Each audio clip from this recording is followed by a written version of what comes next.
আসসালামু আলাইকুম প্রিয় সুধী মণ্ডলী,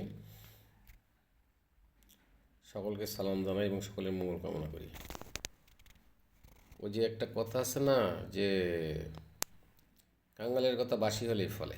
আমি কিছুদিন আগে বলছিলাম এনসিপি নিয়ে যে তোমরা তো ছোট বাচ্চা, তোমরা তো কিছু জানো, রাজনীতি কী দেখছো, কী শুনছো, না যুদ্ধ দিছো, না বিগ্রহ দেখছো, হ্যাঁ, না কূটনীতিক শাসন দেখছো, না রাজনীতির কোনো প্রেক্ষাপট দেখছো। তোমরা তো কিছুই দেখোনি। তোমরা এই আন্দোলন করে সুযোগ পাইয়া আওয়ামী লীগকে হটায়া দিয়ে দল গঠন করছো, মনে করছো তোমাদের সবাই ভোট দিবে।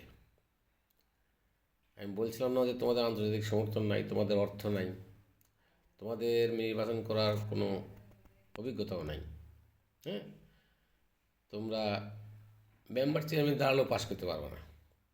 তোমাদেরকে এগুলো বাদ দিয়ে যে কোনো দলের সাথে মিশতে হবে, দলের সাথে যোগ দিতে হবে, দিলে হয়তো বা ক্ষমতা যেতে পারবেন, এটা বলছিলাম। তা আমার মনে হয় আমি এনসিপির ছোটো ভাইদেরকে বলছি,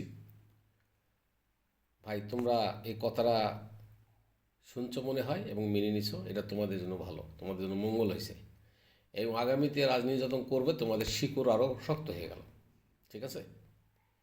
এবং তোমরা আরও কিছু শিখতে পারবে। সিনিয়রদের কাছে যখন ক্ষমতা যাবে, বসবা, মিটিং মিছিল করবা, তখন দেখবা যে ওরা কোন কোন টাইপের আর তোমরা কোন টাইপের।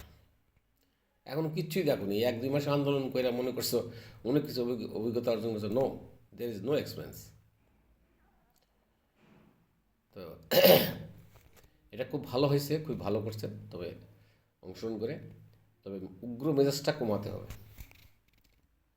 তোমরা কথায় কথায় নাহিদ সৌন্য বলো যে ভারতের সাথে যুদ্ধ করবো, ভারতকে 7 সিস্টার বিচ্ছিন্ন করে দেব, ভারতের তাবিদারি থাকবে না, ভুল কথা ভাই। এগুলো কথা আর কখনোই বলবেন না, বুঝতে পারছেন?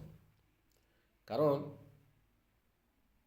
ওই আপনার বাড়ির পাশে যদি বড় লোক থাকে, 3 দিকে তার সম্পদ, আপনার একদিকে আছে, আপনি কি করবেন? খালি একদিকে চলবে না, 2-3 দিকে যাইতে হবে ভাই। তো যাইতে গেলে তার একটু কথা শুনতে হবে, তারা একটু আদেশ মানতে হবে, হ্যাঁ, এটা অবশ্যই করতে হবে। আর সে যদি ইচ্ছা করে তোমার কোনো আদেশ নেই, কারণ তোমার একদিক ধর না গেলেও চলে, কিন্তু তোমার কিন্তু যাইতে হবে ভাই, ঠিক আছে। হয়তো সে বড় ভাই হিসাবে থাপ্পড় দিতে পারে, মানতে হবে যে শ্রদ্ধা করো,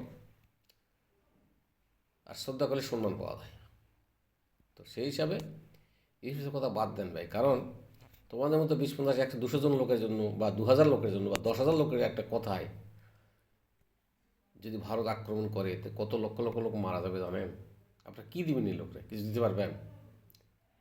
শেখ মুজিবের কথায় তো যুদ্ধ হয়েছে, লক্ষ লক্ষ লোক মারি হয়ে গেছে গা, জামান এখন যারা অংশগ্রহণ করছে এর অনুসারীরা।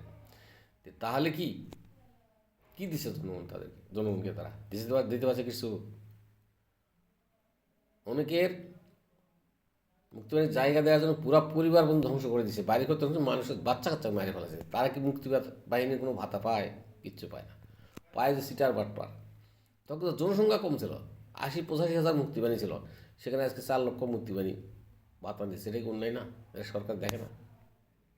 তো এগুলো আমি বলছি যে আমরা ক্ষমতা গেলে এগুলো বাছাই করে সাইজ করা, এদেরকে একদম দরকার, যার যার সম্পদ আছে কারিয়ে, যে ভুয়া মুক্তিযোদ্ধা যেগুলো আছে, বুঝছেন, এরা দেশের শত্রু, জাতির শত্রু, রাষ্ট্রের শত্রু, কোষাগারের শত্রু এরা। তা নাহলে এটা বলে কীভাবে খায়, চোখটা ঢাকে। তো ঠিক আছে, তো আপনারা এই সমস্ত করবেন না, কোনো যুদ্ধবিগ্রহের কথা বলবেন না। পাশের দেশ থাকলে রাজনৈতিকভাবে, অর্থনৈতিকভাবে তাদের সাথে চলতে হবে। আমাদের মাল তারা কিনবে, তাদের মাল আমরা কিনবো, আমরা তাদের দেশে যাবো, তারা আমাদের দেশে আসবে, এটাই নিয়ম। এটা করলে ভালো থাকা যায়। আপনি বাড়ির চারপাশের লোকের সাথে অত্যাচার করবেন, ওই আর এক গ্রাম থেকে লোক আসে, আপনার কিছু করতে পারবে না, বুঝছেন? একটু মনে রাখবেন। আর ওই যে একটু আগে ফখরুল সাহেব বললেন যে তারেক জিয়া বিদেশ থেকে আসার পরে তার লক্ষ লক্ষ লোক, 10,000 লোক তাকে সমর্থন জানাতে, এত তার সমর্থন বেড়ে গেছে শেষ নাই, এবং তাকে সম্বর্ধনা দিয়ে নিয়ে আসা আছে। আরে ভাই, আমাকে দিয়ে দেশের লোক তো সব শত্রুই ভাই, একজনকে দেখতেই পারে না। ওনাকে সম্বর্ধনা দিতে গেছে, কে গেছে? যারা বিএনপি করেছে, বিএনপি লোকেরা গেছে, ফুল নিয়ে গেছে, গাড়ি নিয়ে গেছে। ওখানে কি জামাতের দল গেছে ভাই? সম্মান করতে? গেছে? যায় না। আপনার তাক ফুল দিয়ে দিয়েছেন, তো লাভ কি? আর একটা দল যখন আর একটা দলের কিছু ফুল দিয়ে সম্মান জানাবে, সেটা হলো ভ্রাতৃত্ববোধ, সেটা হলো রাজনীতির ভ্রাতৃত্ববোধ। দেশকে ভালোবাসবে, দেশের মানুষকে ভালোবাসবে। আবার জামাতের কোনো নেতা আসতেছে যাচ্ছে, তাকে যদি আবার বিএনপি বা অন্যান্য দল যার সম্বর্ধনা জানায়, সম্মান করে, সেটা হলো রাজনীতি। এবং এতে আল্লাহও ভালোবাসে, সমাজের মানুষও ভালোবাসে, ইহকাল পরকাল সব ভালো থাকে। এবং সমাজের মানুষ ভালো থাকবে, দেশ ভালো থাকবে, সমাজ ভালো থাকবে, সকল সংগঠন ভালো থাকবে। বুঝছেন? আপনি এক কথা চিন্তা করেন, আপনার কি অন্য কোনো যে 18 কোটি লোকের মধ্যে কয় কোটি লোক সম্মান করছে ওখানে যায়? হ্যাঁ, এই যে কইলেন দেশের সব লোক সম্মান, সব লোক স্বতঃস্ফূর্তভাবে তাকে সম্মান দেওয়া হয়েছে, এটা ভুল। এটা আপনি বললে তার ইজারাটা পান দিলেন আপনারা, বুঝছেন, দিয়ে আপনাদের রাস্তাটা শক্ত করে নিলেন। আর এই ধরনের কোনো কথা বলবেন না আপনারা, রাজনীতিবিদ যারা আছেন ঘুরে, যে কোনো দলেরই হোক, যে এ দেশের মানুষ বিএনপিকে চায় না। এই যে 59 কথা বললেন, জামাত বললেন বা আওয়ামী লীগ বললেন, তাহলে এই দেশের সব মানুষ কি ওই আওয়ামী লীগ জামাতের ভোট দিয়ে কইছে বা মুখে কানে কইছে আমরা সবগুলো আপনার? এটা মিথ্যা বক্তব্য না? আবার জামাত যখন মিটিং মিশে যায়, তখন যে দেশের মানুষ আওয়ামী লীগ বিএনপিকে চায় না, এটা আর এক মিথ্যা কথা না? ওই সব লোকরে অনেক কানে কানে যা কয়েছে যে আমরা সব তোমার, এগুলো মিথ্যা কথা কেন ভাই? আবার বিএনপির যে বড় বড় নেতা যারা আছেন, তারাও বলেন যে আওয়ামী লীগ জামাতকে জনগণ 18 কোটি লোক চায় না। আর 18 কোটি লোককে আপনার কানে কানে বলছে ফখরুল সাহেব, মির্জা সাহেব, আব্বাস, আরও যারা আছেন, কানে কানে কইছে যে আমরা সব আপনার। এগুলো মিথ্যা কথা কেন বলেন ভাই ভোট নেওয়ার জন্য? মানুষ সব বুঝে, বুঝছেন? এই যে আপনারা যে নাটক করছেন এতদিন ধরে, মানুষ ভুলভাল বুঝাইছেন, সাধারণ মানুষকে মানুষ বুঝেছে। এই দেখেন না, কিলা কিলে মারামারি করতেছে, কী কিছু মানতেছে, কেন মানছেন? আপনারা তো অনিয়ম করেছেন সারা জীবন।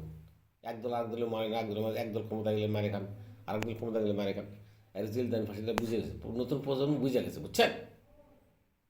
এই জন্য এগুলো করে। এখন দেখেন না, চাঁদাবাজি ধরে মারে কেন, পিটাই কেন? আগে পারছে? আপনাদের আমলে পারছে? পারে নাই, কারো আমলেই পারে নাই। অতএব এই মিথ্যা ভুল ভাবনা ছাড়ি দিয়ে সুষ্ঠু সত্য রাজনীতি করি ভাই। হ্যাঁ, দেশ ও জাতির জন্য ইহকাল পরকালে। সকলে ভালো থাকুন, সকলে মঙ্গল কামনা করি, এবং সকলে এটা একটু শেয়ার করবেন, কমেন্টস করবেন, সাবস্ক্রাইব করবেন, তা সকলে জানবে, শিখবে, দেখবে। সকলে ভালো থাকুন। খোদা হাফেজ।